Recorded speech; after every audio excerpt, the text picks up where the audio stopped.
welcome to Basketball Talk Pro. I'm Ron Eckert, and you know, in coaching, I don't care where you coach. You're going to have people problems. But it isn't parents, it's administrators, fans, media, owners. You always deal with it. We have a person that's going to spend some time with us today that has gone through all of those things, and he has developed a system and some principles that I think you're going to find very helpful. He has a tremendous background. He's been a high school coach throughout his career, basically in just a couple of schools even. But he's built respect in all kinds of areas. He goes all over the world doing clinics for Nike. He's a very strong part of USA basketball, coaches a lot of their teams, under 16, under 18. Was just awarded a Coach of the Year award. Spent 18 years with John Wooden in his camps.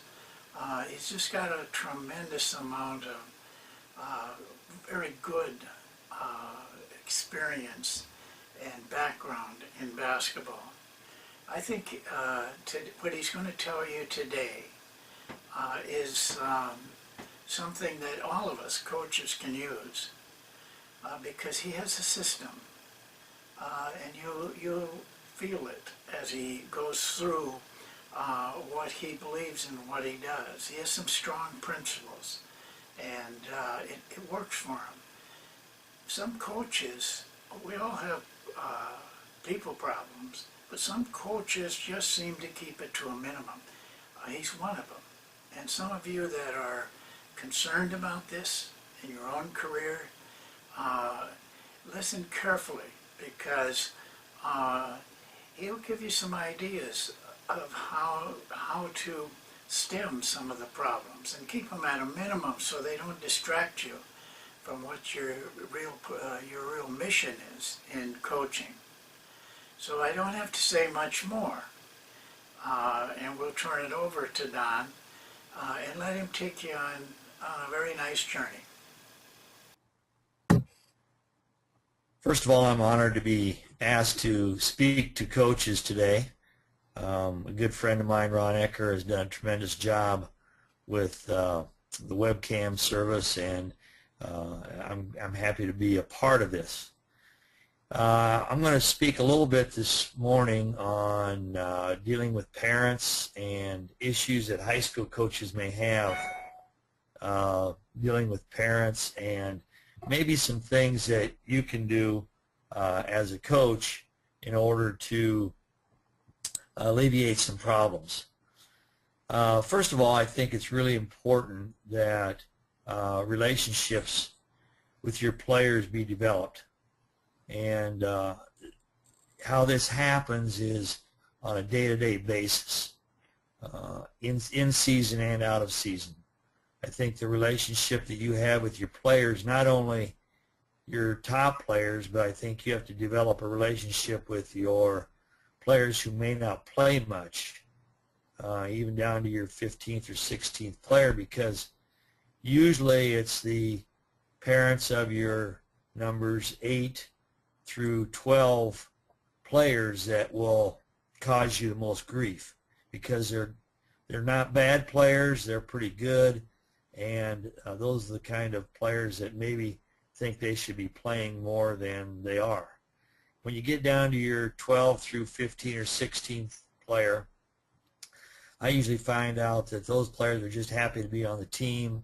Their parents are happy that they're on the team, and so that's kind of where the situation arises. And of course, the parents maybe that are playing the most, they obviously like that their son is playing. So you need to develop relationships, I think, with all your players in a situation where they understand where you are coming from as a coach. And when I say that, You need to give them roles, specific roles. I know for this coming summer we have had individual conversations with each player, which I think is really important. You let them know what their strengths and weaknesses are, and then what they have to do to develop those weaknesses and build on their strengths.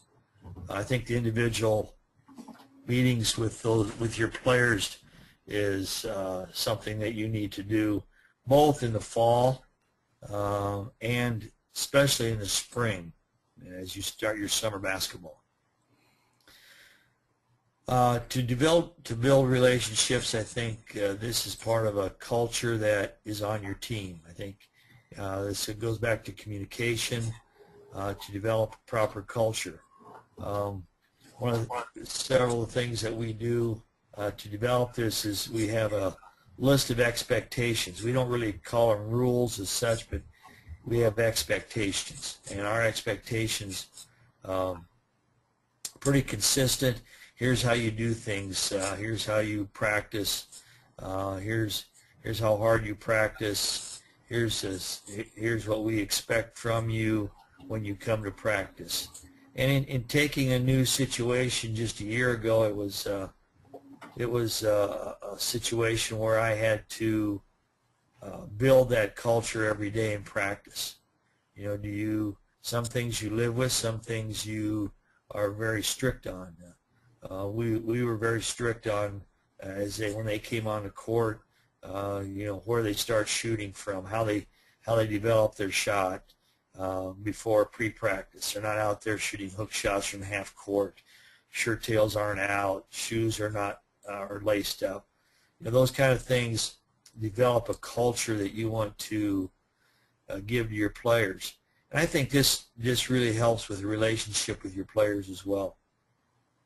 They understand what you want, what you are expecting, and you expect that out of your number 16 player or out of your top player.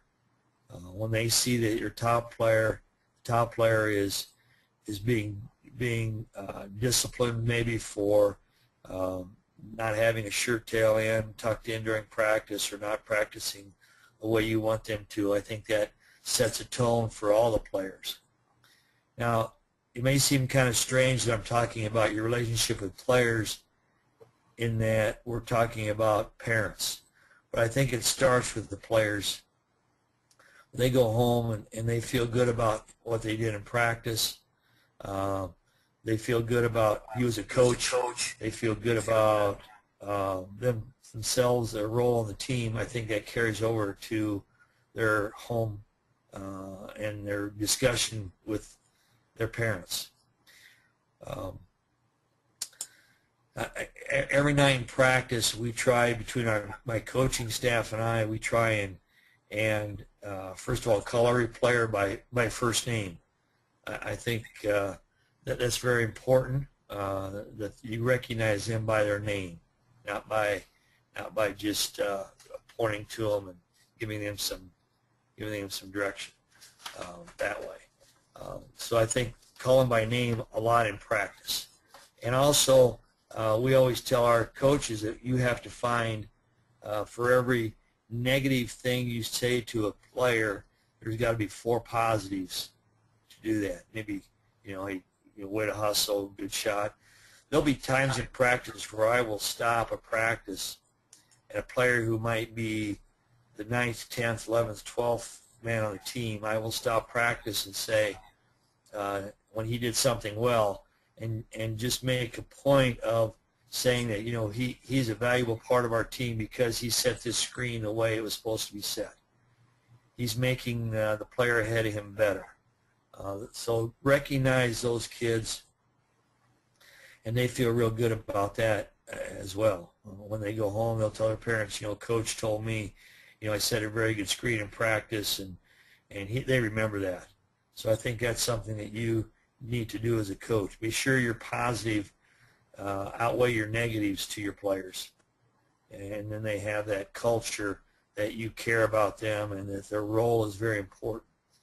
Also, in speaking to the media, I think it's important that you relate to the media that, it's because maybe Johnny scored 20 points and had 10 rebounds, but Johnny got better in practice because Willie, who might be your 10th, 11th player, pushes him hard every day in practice. And so when they read that in the paper, they get a very good feeling about the culture you set and the value they have on the team. I think over the years, I've really tried to make the players feel valued, and I think that's paid off in the long run with relationships with parents. You know, one of the things that many coaches do, I think more sometimes it's a coach's problem than it is a parent problem. And one of the things that when you have a bad relationship with parents, communication is extremely important. I don't think you can hide from parents. I think you have to make sure that you do visit with them. I think it's important that they feel there's an open communication between you as a coach and them. And I certainly make parameters to visit with them. If they approach me after a game, I just say, call me tomorrow and we'll set up a appointment to come in and visit. I have not had that happen very, very often at all when they approach you after a game, but I know some coaches have had that situation. But I think it's really important that you do acknowledge them and try to set up meetings with the parents if they so desire. And you're probably going to agree to disagree. They're going to want to talk. The main thing is that they're going to want to talk about why their son's not playing more. And so I think you need to be ready for that, and just to be really honest with them and saying, he's just not good enough right now to be playing. Never bring up somebody else's, another player's name when you're visiting with a parent. And in a lot of cases, I have the player in there with the parent. Now, this may not be, the parent always doesn't want their son to know that they're in there, but I think at times it's very important. But you also shouldn't have an assistant coach or administrator in there with you, so your story doesn't get twisted when the meeting is over with. So relationships with players start, and then I think the parents, you have to make sure that they understand what the role of their son is on the team. Also, your relationship with your administration is important. I've been very fortunate to have great administrators and support what we're trying to do, but you need to let them know of any situations that arise before a parent calls them. If you think there's going to be a situation, you need to let your athletic director or your superior know that this situation occurred and that you may be getting a phone call. I think that keeps them informed, and they will be much more likely to support you in that case. So developing a relationship with parents is something that takes work. One suggestion I would have, and I know I'm kind of going back and forth here, but as I recap what we just said, one suggestion I would do is and I've done this many times, is have house visits, home visits with all my varsity players. It puts you in the home of the parent. It puts you in a situation where they can trust you. It lets you explain a little more about your program. And I think many times this is an excellent way to develop a relationship. And every time I have done that, I've usually done it in the spring or the fall, depending on what works out best. But the years I have done that, I have had no parent problems, so to speak.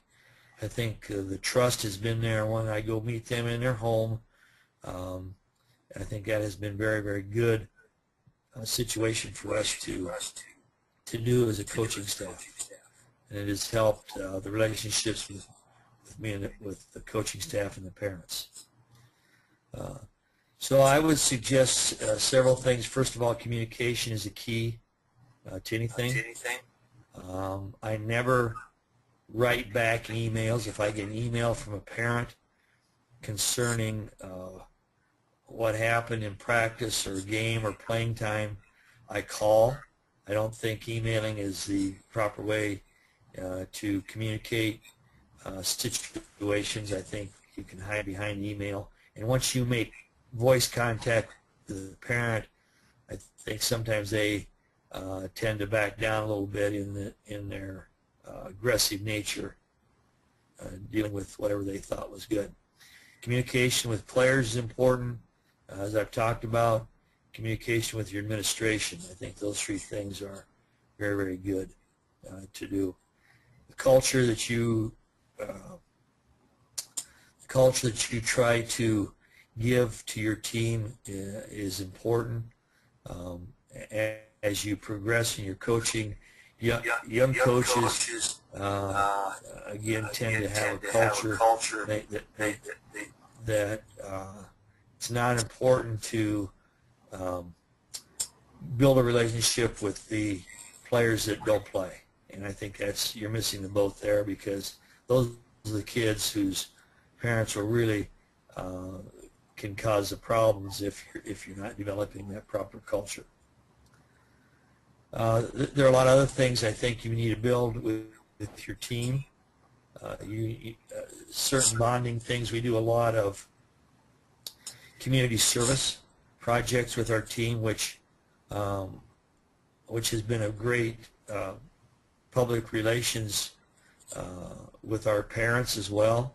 We'll go to the Ronald McDonald House and make a dinner and clean the Ronald McDonald House, for instance. We will go to a local food bank, deliver food to people.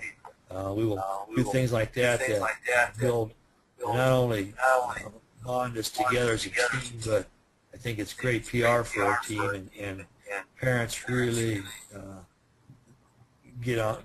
help you with that, because they feel a real need for community service, and this strengthens your team as well. So we'll do bowling trips that are not maybe community service, but they're good bonding, where we go to a basketball game together and out for pizza afterwards.